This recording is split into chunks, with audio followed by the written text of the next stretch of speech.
Come on.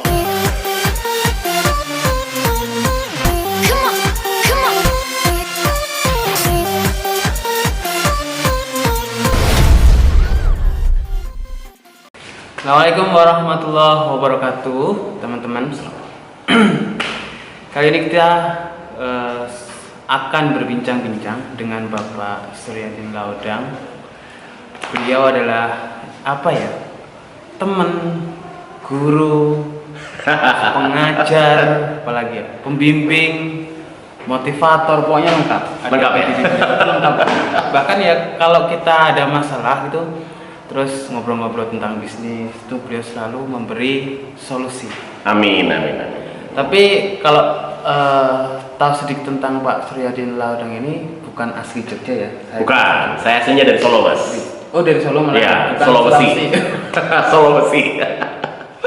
Oke, dari Sulawesi ya? Ya, Sulawesi Selatan tepatnya. Kalau ngomong-ngomong Pak tentang Oke.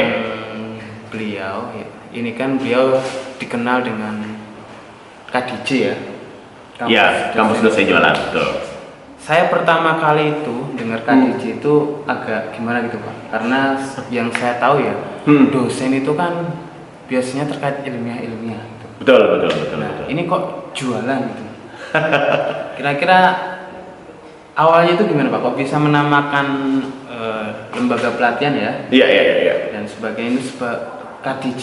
Iya.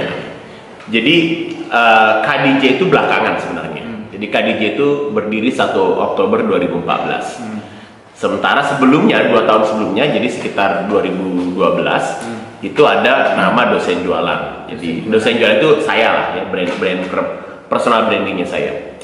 Itu asal usulnya, kebetulan dulu saya lama di dunia pendidikan, ya. Lalu kemudian terakhir saya di salah satu kampus di Jogja. Saya nggak usah sebut namanya ya, karena belum resmi endorse lah gitu. Nah waktu itu saya kerja di sana. Saya sebenarnya bukan dosen, Mas Sam. Jadi aslinya saya tuh hanya staf harian biasa. Saya hanya karyawan biasa yang kebetulan waktu itu saya ngurusi bagian marketing dari kampus itu, dan juga sehari-hari saya adalah penanggung jawab sarana prasarana kampus ya. Nah, sarana prasarana kampus itu salah satunya itu ada penanggung jawab laboratorium komputer. Nah, gitu. Nah, kebetulan dosen yang mengampu mata kuliah komputernya adalah dosen terbang. Jadi sering nggak masuk. Nah, akhirnya saya lah yang menggantikan beliau. Oke. Saya gantikan beliau untuk ngajar. Nah, di mata mahasiswa saya disebut dosen. Tetapi secara administratif, secara kelembagaan saya bukan dosen, saya staf biasa aja. Loh, orang waktu itu saya juga belum lulus, S1 juga belum kan waktu itu ya. Kuliah nggak jelas kan waktu itu saya. Tapi sudah kerja. Jadi mahasiswa manggil saya dosen. Tetapi di sela-sela saya menjadi dosen, saya juga jadi wartawan, sama lah dengan Mas Amhari gitu ya. Saya jurnalis ya. Nah, jadi waktu itu saya menjadi jurnalis kontributor dari majalah Inspirasi Usaha dan Kontan. Nah, saya kontributor waktu itu. Tapi lebih aktifnya sih di majalah Inspirasi Usaha. Nah, tugas saya adalah membuat reportase tentang wirausahawan sukses ada di Jogja, Jawa Tengah. Nah, wetunya pesan sponsor dari Pimretnya adalah pimpinan redaksinya, saya disuruh menulis tulisan yang menggugah agar orang tertarik menjadi wirausaha. Nah, yang terjadi justru sebaliknya. Saya yang tertarik menjadi pengusaha. Akhirnya saya terjun jadi pengusaha. Nah, waktu saya di kampus itu juga saya tetap karena ya penghasilan pas-pasan lah ya. Jadi saya jualan kaki lima, jualan pasar malam. Jadi kalau ada pengajian dari masjid-masjid itu, saya ngejar tuh masjid itu. Di Masjid Jogokarian tiap Jumat, saya datang paling awal, pulang paling akhir, duduk saf paling belakang. Begitu selesai salam ke kiri, salam ke kanan, salam ke kiri, saya pasti bubar duluan karena saya punya jualan. Itu masih jadi staff atau setelah? Masih jadi staff. Iya. Saya sempat jualan gitu. Jadi jualan pasar malam. Bahkan saya sempat menjadi sekjen dari Asosiasi Pedagang Kaki Lima Jogja. Waktu itu gitu ya. Nah, singkat cerita saya terciduk, ketahuan sama salah satu mahasiswi saya dan dosen, sama-sama sejawat, sama-sama dosen. Saya kedapatan jualan pasar malam di Pasar Sekaten, Jogja. Nah, akhirnya besok paginya di kampus jadi heboh. Aib atau apa itu? Nah, itu kan merendahkan harkat martabat dosen maksudnya. Oh, maksudnya. Dosen kok tutulan pasar malam, celana pendek, kaos UKMC, ya kan, kaos kutang gitu. Kemudian kalungan handuk, terus begak-begok dari pasar malam, jualan waktu itu kan gitu. Nah itu katanya merendahkan harkat martabat dosen. Kan waktu itu kan kewirausahaan kan bukan sesuatu yang seksi. Beda kalau hari ini di tahun 2020, dosen punya usaha, mahasiswa punya usaha itu prestis kan, gitu, keren. Kalau dulu kan aib gitu. Ya jadi akhirnya muncullah nama dosen kok totolan, dosen kok jualan.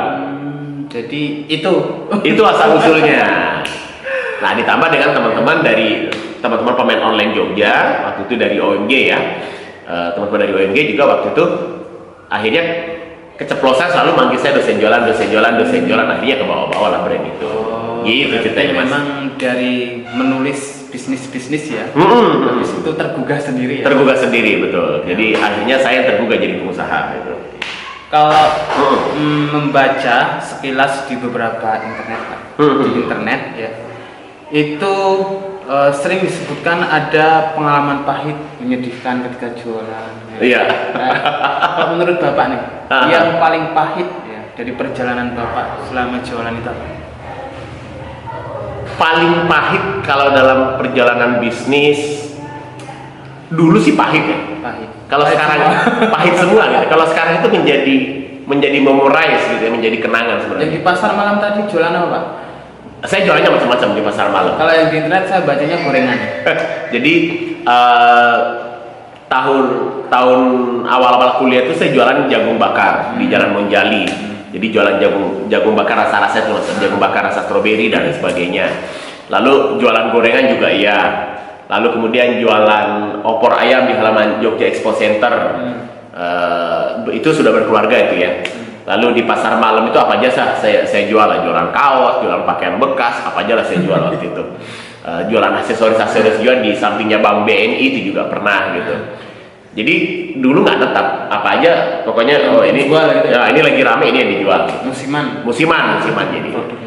Nah kalau ditanyakan apa yang paling pahit, kalau waktu itu semua terasa pahit. Kalau sekarang sih ya menjadi kenangan aja gitu. Jadi lucu ya? Ya menjadi lucu. Ketika misalnya saya punya motor, jadi saya berdua itu sama istri jualan pasar malam gitu, nyari lokasi itu naik sepeda Honda 70 Mas. Honda 70 merah. Motornya masih di tempat adik ipar saya. Lalu belakangnya dikasih keronjot gitu, keranjang ya, keronjot gitu. Itu saya juga itu. Sebelahnya kirinya jualan, sebelah kanannya anak saya masukin situ. Itu kalau dikatakan paling pahit yang menjadikan itu ya menurut saya. Jadi sampai dengan melibatkan anak pertama saya itu prihatin ya waktu itu. Lalu kemudian di pasar malam kita bikin di belakang lapak kita itu dibikinin tempat yang layak sedikit, tempat tidur, ada ya alasnya terpal, dilapisi kain sedikit buat anak saya tidur gitu. Itu sampai jam 10-11 malam gitu. Kalau dikatakan mana yang pahit, itu yang paling pahit menurut saya. Karena melibatkan anak ya, sampai dengan anak pun terasa seperti itu. Ya, itu teman-teman dari sosok Om Bang Suryadin Laudang ini nggak langsung jadi begini. Alhamdulillah. Jadi ada proses yang pahit ya. Karena saya mikirnya gini Pak, orang yang pemikirannya dalam, statusnya singkat dan biasanya menohok, itu pasti punya masalah yang baik. Karena saya datangi Pak Suryadin Laudang, kayaknya ini perjalanannya baik benar. Iya. Oke. Kemudian kalau kita beralih ke KDJ ini Pak, kalau KDJ itu kan cabangnya udah kemana-mana ya. Dulu, sekarang off semua. Oke semua. Ya nggak apa-apa karena musim pandemi kan. Iya musim pandemi ya. Kalau dari KDJ ini sebenarnya visi utama yang pengen dibangun itu apa? Jadi kan kalau visi kan biasanya menguatkan seseorang untuk tetap bertahan di apa yang dijual. Kalau visi tekstualnya sih ya saya kira sama dengan yang lain ya. Mencetak pengusaha, memberdayakan ekonomi, memberdayakan masyarakat, UMKM itu tekstual gitu. Itu tekstual banget gitu. Dan saya tidak pengen ikut-ikutan ngomong kayak begitu ya. Tapi kalau kemudian apa sih visi utama saya? Ini visi batin gitu ya. Tidak tertulis gitu ya. Visi utama saya adalah saya pengen suatu saat entah saya, entah anak saya, entah cucu saya nanti, saya pengen mencetak keluarga dan lingkungan pengusaha agar nanti anak cucu saya suatu saat, entah tahun kapan, entah siapa yang mewujudkannya, saya pengen pindahkan Harvard Business University pindah ke Finland. Itu visinya nih. Jadi bukan membeli, bukan mengakuisisi, tapi pengen saya pindah gitu. Itu visi utamanya. Kenapa Harvard nggak lainnya? Jadi monumental aja mas, monumental aja. Jadi sama ketika Nabi Muhammad berkata suatu saat, gitu kan, Istana Putih Konstantinopel akan kalian kuasai, gitu ya. Istana Putih Kisra akan kalian kuasai. Ya, itu monumental saja begitu. Kan katanya kan mimpi itu kan harus gila. Betul. Kalau mimpi nggak gila berarti bukan mimpi gitu. Kalau mimpinya gila maka cara yang kita lakukan juga itu akan gila gitu. Itu sih visi bukan tekstual ya, itu visi batin ya. Batin. Itu ngomong ke Jogja gitu. Oke Pak, lanjut ke lanjut. Ya. Kalau tadi kan udah visi nih. Kalau KDJ sendiri awal-awal nih, awal-awal dulu saya pengen tahu, itu kira-kira belajarnya tentang apa aja? Kalau sekarang kan banyak ya, banyak banget ya sekarang. gitu. Kalau awal-awal dulu, ya jadi dulu itu gini mas, 2012 itu dari bulan Maret kalau nggak salah ya. Jadi total saya ingat 8 bulan non-stop. Itu teman-teman saya di Jogja para pemain-pemain online. Waktu itu kan agak heboh. Adin ya dosen. Waktu itu Adin ya panggilan saya Adin. Kalau sekarang dikenal dengan nama dosen jualan kalau sekarang gitu. Waktu itu Adin jualan mukena, di mana orang jualan harga 185, 200 ribu, saya jualnya 300, 400 ribu, lebih mahal, 2 kali lipat lah gitu. Kok bisa jualan hanya menggunakan Facebook organik? Sementara yang lain pakai Facebook Ads lah waktu itu 2012, 2014. Iya harus bayar kan gitu ya. Dan itu menjadi tanda tanya gitu. Nah akhirnya teman-teman waktu itu adalah Mbak Riana, ada banyak teman-teman waktu itu ya yang kemudian Mas Adin kok kami diajari gitu. Terserah Mas Adin harinya apa, jamnya berapa, terserah Mas Adin. Karena waktu itu saya masih kerja dan juga malamnya harus kuliah. Kebetulan waktu itu tiap hari Rabu sore waktu itu saya relatif kosong kuliahnya. Jadi ada sih kuliah tapi mulainya jam 8 malam. Saya kan pulang kerja jam 4. Jadi akhirnya yang terjadi adalah tiap jam 4 sore pulangnya jam 3 ya. Jadi tiap jam 3 sore sampai dengan jam 7 malam itu bahkan sampai jam 8 saya nongkrong di salah satu kafe di dekat kampus ya di Mercu Buana itu. Lalu kemudian teman-teman yang pengen belajar jualan online silahkan datang ke saya dan saya ngajar lah Facebook waktu itu. Itu 8 bulan mas. Jadi tiap jam 3 sore sampai jam 8 malam itu 8 bulan berturut-turut dan orang nggak perlu bayar. Sukarela ya? Sukarela juga nggak mas, memang betul gratis gitu ya. Jadi saya bawa LCD proyektor sendiri, bawa layar proyektor sendiri gitu ya. Dan datang paling awal, pulang paling akhir. Itu tahun berapa? 2012. Sekarang 8 tahun ya? 8 tahun yang lalu ya. Jadi bikin kayak begitu dan teman-teman berdatangan. Jadi Pak, pesan makan minum sendiri, saya cuma ngajar. Nah kadang ada yang usil juga sih waktu itu. Jadi entah lupa atau sengaja nggak bayar. Akhirnya saya harus bayar ke pihak kafenya gitu ya. Ada yang nggak bayar parkiran, gitu. Saya harus nomboi gitu. Jadi saya datang paling awal, pulang paling akhir ya. Nah kadang ada kan mereka kan pesan makan minum sendiri tuh. Jadi kadang ada yang lupa bayar, entah sengaja gitu ya. Akhirnya saya harus bayar, nomboi gitu ya. Parkir juga demikian, ada yang kadang nggak bayar parkir. Akhirnya saya pulang terakhir yang bayar semua gitu. Tapi itulah mungkin proses yang saya lewati ya waktu itu. Dan nah akhirnya capek ya 8 bulan berturut-turut kayak begitu. Nah lalu kemudian ada juga yang teman-teman yang mengatakan, Mas kami nggak cukup kalau hanya seminggu sekali. Kami boleh nggak nongkrong di rumahnya Mas Adin tiap hari dari pagi sampai sore? Waktu itu saya udah punya karyawan waktu itu. Dan teman-teman aku pengen numpang belajar di rumahnya Bang Adin dari pagi sampai sore. Dalam hati saya enak di lu nggak enak di saya kan gitu ya. Itu dari 2012 akhir. 2013 makin kencang permintaan. 2014 juga demikian. Akhirnya saya resign kan dari kampus itu 25 April 2014 ya, April. Nah Oktobernya saya langsung buka kampus sendiri. Istri nentang nggak itu? Relatif alhamdulillah enggak. Jadi sampai kami saling support. Justru istri saya lebih dulu resign.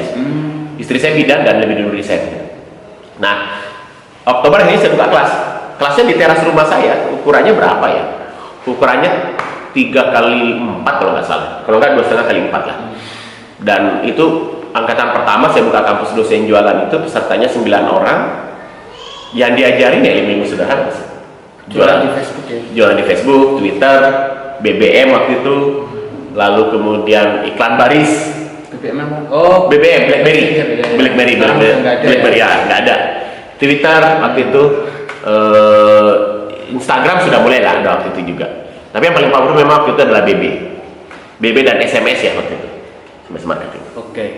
Jadi kalau menilik dari visi, terus misi, terus bahan-bahan yang diajarkan, untuk kedepannya itu KDJ mau dibuat kayak Harvard atau gimana ya?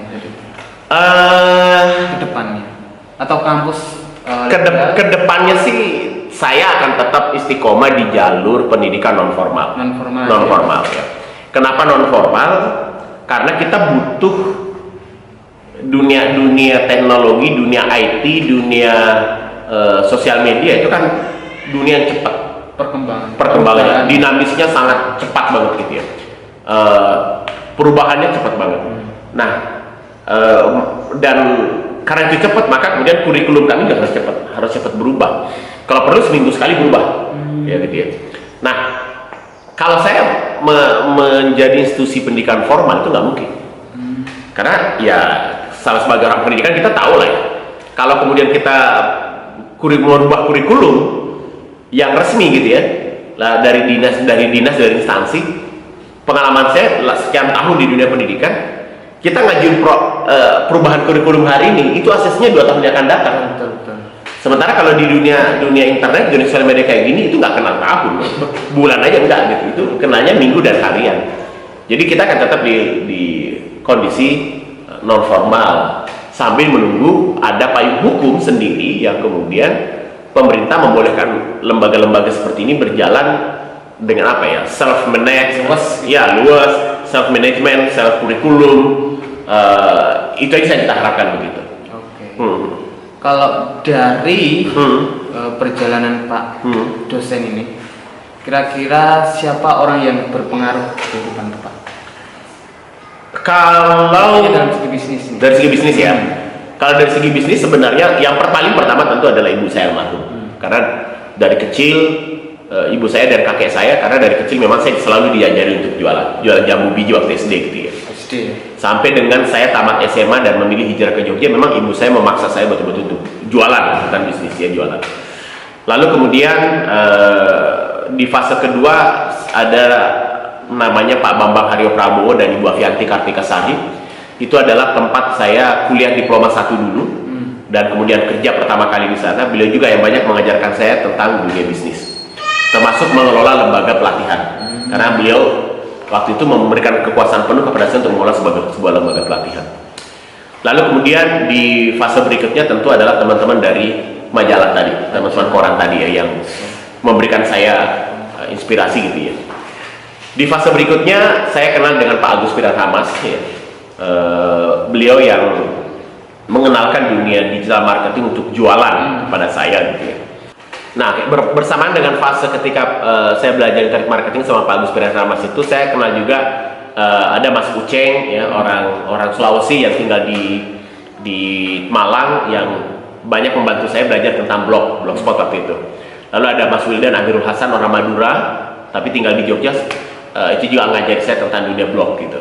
Itu yang berpengaruh ya. Lalu setelah itu mengembangkan dunia bisnis dan lain sebagainya, sahabat-sahabat saya sih ada Pak Akbar yang punya Javatic Leaderbag, ada Pak Arif dari Klaten yang punya Neka Spray, lalu kemudian ada Pak Wahyu Eko yang doktor pertama di bidang sosial media marketing di Indonesia, itu sahabat saya juga, penelitiannya juga di kampus dosen jualan.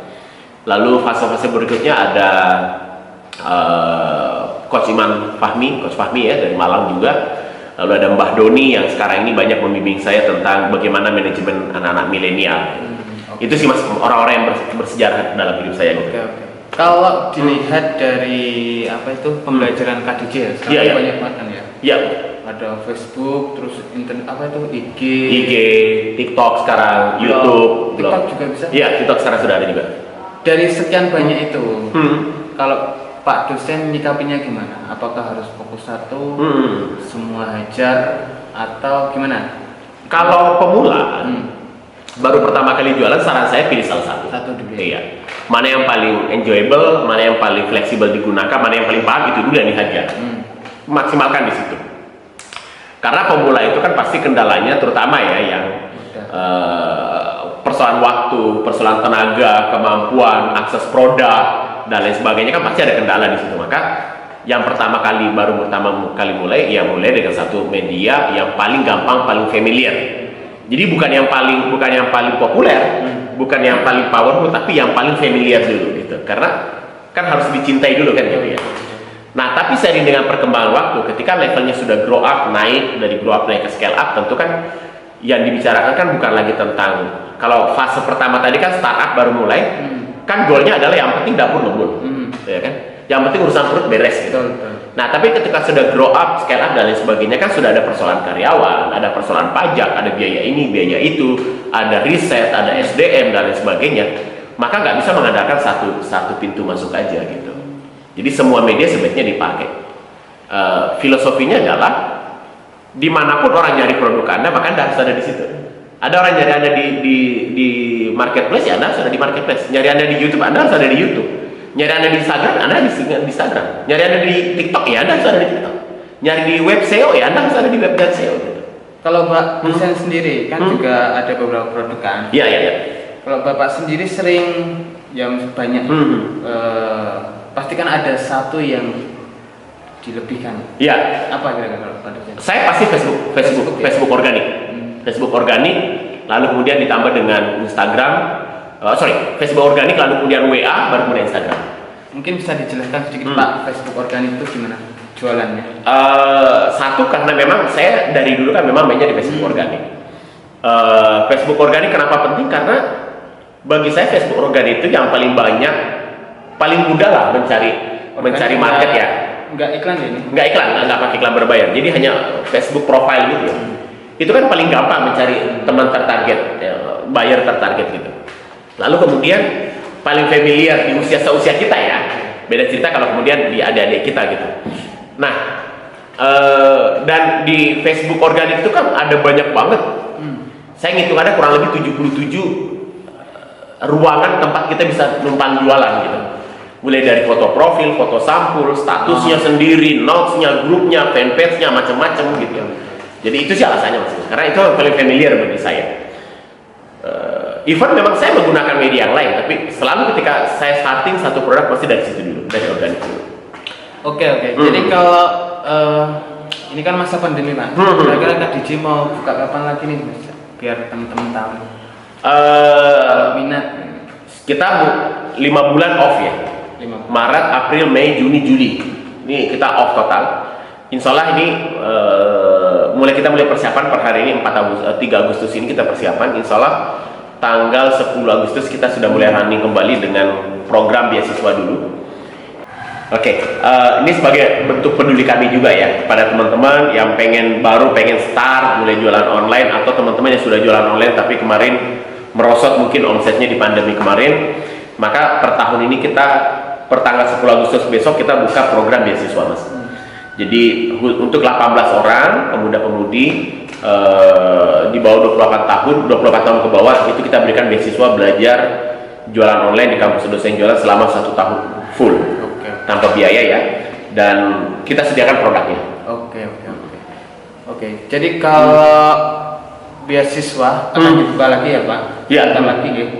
Besok tanggal 10. Teman-teman yang berminat silahkan nanti kepoin ya di Facebooknya Pak dosen. Iya, betul. Nah, untuk yang terakhir Pak, kira-kira pesan untuk alumni KDJ itu apa? Karena juga pernah merasakan di sini. Jadi rasanya lah. Teman-teman alumni KDJ pasti karena alumni itu berarti mereka sudah menjalankan bisnisnya ya.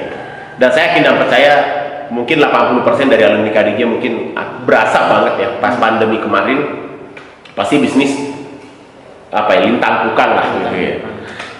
Pasti centang perenang di sana, cash flow-nya dan lain sebagainya. Satu pesan saya yang perlu diingat adalah ini kondisi yang memang harus kita hadapi, nggak bisa dihindari dan toh semua orang juga merasakannya. Bahwa bisnis kita lagi turun, ya itulah dinamikanya dunia bisnis. Tapi percayalah satu hal bahwa setelah masa new normal ini, kita mulai masuk masa new normal ini kembali, kita punya kesempatan kembali. Ayo kita start kembali, kita ulangi kembali bisnis kita dari awal, kita mulai lagi dari awal, sama seperti dulu waktu pertama kali kita memulainya. Ini restart aja nih sekarang. Kalau dulu waktu kita memulai pertama kali, kita mungkin berangkat dari nol, kita mungkin berangkatnya dari nol. Tapi kalau sekarang kan nggak berangkat dari nol. Hari ini berangkat dari bawah tapi tidak dari nol, mungkin dari poin 1, poin 5, mungkin poin 8 mungkin gitu. Dan itu bisa, insya Allah jauh bisa lebih cepat berkembang dibandingkan yang dulu gitu. Oke. Kalau quotes Pak tentang dunia internet marketing kira-kira quotes. Quotesnya apa ya? Tolong jangan perdebatkan tentang teknik. Tolong jangan perdebatkan tentang cara begitu. Karena semua orang goalnya sama kok. Apapun caranya gitu pasti pengen omset naik. Jadi nggak usah perdebatkan tentang teknik. Karena masing-masing orang itu punya preferensi sendiri ya. Kenapa menggunakan teknik itu? Oke. Terima kasih Pak atas waktunya teman-teman. Terima kasih Mas Safari. Main-main ke sini boleh kan Pak? Boleh silakan. Di mana Pak? Di kampus dosen jualan di Dusun Mutihan, Desa Sri Martani, Kecamatan Piungan, Bantul, Jogja. Jadi Piungan, ya, Candi Prambanan ke selatan. Candi Prambanan ke selatan. Nah, 8 kilo ke selatan ya. Oke, terima kasih Pak atas kesempatannya. Terima kasih kepada Anda. Semoga bermanfaat. Amin. Oke, teman-teman itu tadi apa itu kilas perjalanan ya dari Pak Suryadi Lodang. Mudah-mudahan kita bisa mengambil hikmah semangat dari sosok beliau. Amin. Bahwa beliau ini tidak langsung jadi seperti ini, tapi ada fase gagal, menghabiskan kegagalan, ya. Pahit, nangis, itu biasa ya Pak. Biasa. Menjadi orang yang selalu tertawa. Ya? Amin. Demikian teman-teman, semoga bermanfaat. Billahi taufiq wal hidayah. Wassalamualaikum warahmatullahi wabarakatuh. Waalaikumsalam warahmatullahi wabarakatuh. 1, 2, 3, come on!